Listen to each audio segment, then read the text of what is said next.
Hello everyone, welcome to Ammu's kitchen. ಇವತ್ತು ನಾನು ಕೊಲ್ಲಾಪುರಿ ಜಣಜಣಿ ಮಿಸಲ್ ಪಾವ್ ಮಾಡುತ್ತಿರುವೆ.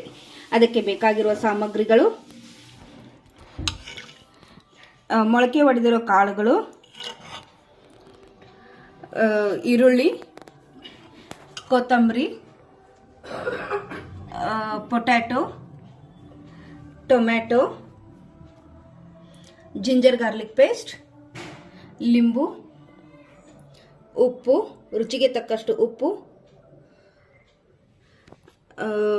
ಅದಕ್ಕೆ ಬೆಳ್ಳುಳ್ಳಿ ಮಸಾಲೆ, ಅಚ್ಚ ಖಾರದ ಪುಡಿ ಮತ್ತು ಪಾವ್. ಗಪ್ಪಿ. ಈಗ ಮೊದಲಿಗೆ ಒಂದು ಪಾತ್ರೆಯಲ್ಲಿ ನಾವು ಎಣ್ಣೆಯನ್ನು ಹಾಕಿಕೊಳ್ಳೋಣ. ಈಗ ಮೊದಲಿಗೆ ನಾವು ಎಣ್ಣೆ ಚೆನ್ನಾಗಿ ಕಾದಿದೆ. ಕಾದ ಮೇಲೆ ಈರುಳ್ಳಿಯನ್ನು ಹಾಕಿಕೊಳ್ಳೋಣ.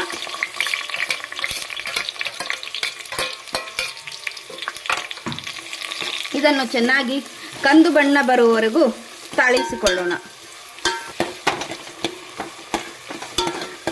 ಇನ್ನು ಚೆನ್ನಾಗಿ ತಾಳಿಸಬೇಕು. ಅದು ಕಂದು ಬಣ್ಣ ಬರುವವರೆಗೂ ಚೆನ್ನಾಗಿ ಫ್ರೈಯನ್ನು ಮಾಡಬೇಕು. ಈಗ ಈರುಳ್ಳಿ ಸ್ವಲ್ಪ ಸ್ವಲ್ಪ ಬ್ರೌನಿಷ್ ಕಲರ್ ಬರ್ತಾ ಇದೆ. ಇನ್ನೊಂದು 2 ಮಿನಿಟ್ಸ್ ಚೆನ್ನಾಗಿ ಫ್ರೈ ಮಾಡಿಬಿಟ್ರೆ ಬ್ರೌನಿಷ್ ಬಂದ್ಬಿಡುತ್ತೆ. ಈಗ ಈರುಳ್ಳಿ ಬ್ರೌನಿಷ್ ಕಲರ್ ಬಂದಿದೆ. ಸೊ ನೆಕ್ಸ್ಟು ಟೊಮ್ಯಾಟೊ ಹಾಕಿ ಚೆನ್ನಾಗಿ ಫ್ರೈ ಮಾಡಿಕೊಳ್ಳುತ್ತೇನೆ. ಈಗ ಎರಡು ಚೆನ್ನಾಗಿ ಒಂದೇ ಜೀವ ಆಗೋ ಥರ ಚೆನ್ನಾಗಿ ಫ್ರೈ ಮಾಡಬೇಕು. ಈಗ ಈರುಳ್ಳಿ ಟೊಮೆಟೊ ಚೆನ್ನಾಗಿ ಫ್ರೈ ಆಗಿದೆ ನೋಡಿ. ಈ ಥರ ಚೆನ್ನಾಗಿ ಫ್ರೈ ಆಗಬೇಕು.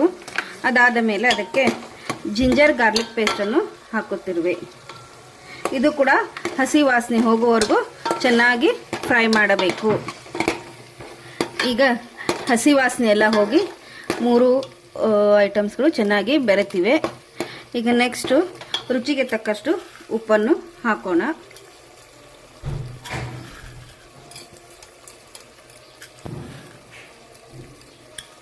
ಅದಾದ ಮೇಲೆ ಅಚ್ಚ ಖಾರದ ಪುಡಿ ಹಾಕೋಣ. ನಿಮಗೆ ಖಾರ ಹೇಗೆ ಬೇಕು ನೋಡಿಕೊಂಡು ಹಾಕ್ಕೊಳ್ಳಿ. ಜಣಜಣಿ ತಿರೋದ್ರಿಂದ ಸ್ವಲ್ಪ ಖಾರ ಜಾಸ್ತಿನೇ ಹಾಕುತ್ತಿರುವೆ. ಅದಾದ ಮೇಲೆ ಬೆಳ್ಳುಳ್ಳಿ ಮಸಾಲೆಯನ್ನು ಹಾಕುತ್ತಿರುವೆ. ಇದು ಕೂಡ ಪುಣೆಯಲ್ಲಿ ಬಹಳ ಫೇಮಸ್ಸು, ಚೆನ್ನಾಗಿ ಸಿಗುತ್ತಲ್ಲಿ. ಇವನಿಗೆ ಎಲ್ಲ ಕಡೆಗೆ ಸಿಗುತ್ತಾ ಇದೆ. ನೀವು ಎಲ್ಲ ಕಡೆನೂ ಪರ್ಚೇಸ್ ಕೂಡ ಮಾಡ್ಬೋದು. ಈಗ ಇದನ್ನು ಎಲ್ಲ ಕೂಡಿ ಚೆನ್ನಾಗಿ ಮಿಕ್ಸ್ ಮಾಡಿ ಮತ್ತೆ ಚೆನ್ನಾಗಿ ಕೈ ಆಡಿಸಿ ಒಂದು 2-3 ಮಿನಿಟ್ಸು ಚೆನ್ನಾಗಿ ಕೈ ಆಡಿಸಬೇಕು. ಒಂದು 2-3 ನಿಮಿಷ ಬೇಯಿಸಿದ್ರೆ ಸಾಕು, ಚೆನ್ನಾಗಿ ಬೆರೆತು ಬಿಡುತ್ತೆ. ಈಗ ಸಿಪ್ಪೆ ಸುಲಿದ ಆಲೂಗಡ್ಡೆಯನ್ನು ಚೆನ್ನಾಗಿ ಸ್ಮ್ಯಾಶ್ ಮಾಡಿ ಇಟ್ಟುಕೊಂಡಿರುವೆ. ಇದನ್ನು ಅದಕ್ಕೆ ಹಾಕಿ ಚೆನ್ನಾಗಿ ಕಲಿಸಬೇಕು.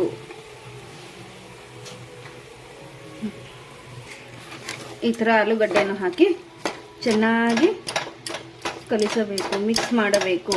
ಎಲ್ಲ ಒಂದೇ ಜೀವ ಆಗಬೇಕು. ಆ ಥರ ಚೆನ್ನಾಗಿ ಕಲಿಸಬೇಕು. ಈಗ ನೆಕ್ಸ್ಟು ನಾನು ಮೊಳಕೆ ಹೊಡೆದ ಕಾಳುಗಳನ್ನು, ಸ್ಪ್ರೌಟ್ಸ್ ಅಂತಾರೆ, ಅದನ್ನು ಕುಕ್ಕರ್ನಲ್ಲಿ 3 ಸೀಟಿ ಮಾಡಿ ಬೇಯಿಸಿ ಇಟ್ಕೊಂಡಿದ್ದೆ. ಅದನ್ನು ಹಾಕಬೇಕು. ಇದಕ್ಕೆ ಇದೇ ಮೇನ್, ಮಿಸಲ್ಗೆ ಮೇನ್ ಬೇಕಾಗಿರೋ ಸಾಮಗ್ರಿ ಅಂದ್ರೆ ಇದು ಮೊಳಕೆ ಹೊಡೆದಿರೋ ಕಾಳುಗಳು. ಈ ಥರ ಎಲ್ಲ ಚೆನ್ನಾಗಿ ಒಂದೇ ಜೀವ ಮಾಡಬೇಕು. ಈ ಥರ ಮೊಳಕೆ ಕಾಳುಗಳನ್ನು ಹಾಕಿದ ಮೇಲೆ ಚೆನ್ನಾಗಿ ಮಿಕ್ಸ್ ಮಾಡಿಕೊಳ್ಳಬೇಕು. ಎಲ್ಲ ಒಂದೇ ಜೀವ ಆಗುವ ಥರ ಚೆನ್ನಾಗಿ ಕಲಿಸಬೇಕು. ಈಗ ಇದಕ್ಕೆ ನೀರನ್ನು ಹಾಕಬೇಕು. ಇದು ಭಾಳ ಗಟ್ಟಿನೂ, ಪಾವ್ ಭಾಜಿ ಥರ ಗಟ್ಟಿನೂ ಇರಬಾರ್ದು, ಭಾಳ ನೀರು ಕೂಡ ಇರಬಾರ್ದು. ಮೀಡಿಯಮ್ ನಮ್ಮ ಹದ ನೋಡ್ಕೊಂಡ್ಬಿಟ್ಟು ಒಂದು 2-3 ಗ್ಲಾಸ್ ನೀರನ್ನು ಹಾಕಿದರೆ ಚೆನ್ನಾಗಿ ಕುದಿಯುತ್ತೆ. ಕುದ್ದು ಸರಿ ಹದಕ್ಕೆ ಬರುತ್ತೆ. ಈಗ ಚೆನ್ನಾಗಿ ಕುದೀತಾ ಇದೆ ನೋಡಿ. ಈ ಥರ ಚೆನ್ನಾಗಿ ಕುದ್ದು ಎಲ್ಲ ಒಂದೇ ಜೀವ ಆಗಿದೆ. ಈಗ ಇದಕ್ಕೆ ಲಿಂಬೆ ಹಣ್ಣನ್ನು ಹಿಂಡೋಣ, ಚೆನ್ನಾಗಿ ರುಚಿ ಬರುತ್ತೆ. ನೆಕ್ಸ್ಟ್ ಇದಕ್ಕೆ ಬಟರನ್ನು ಹಾಕೋಣ. 2 ಸ್ಲೈಸ್ ಹಾಕಿದರೆ ಸಾಕು, ಚೆನ್ನಾಗಿ ರುಚಿ ಬರುತ್ತೆ. ಈಗ ಇದಕ್ಕೆ ಸ್ವಲ್ಪ ಕೊತ್ತಂಬರಿಯನ್ನು ಹಾಕೋಣ. ಈಗ ಝಣಝಣೀತ್ ಕೊಲ್ಹಾಪುರಿ ಮಿಸಲ್ ಪಾವ್ ರೆಡಿಯಾಗಿದೆ.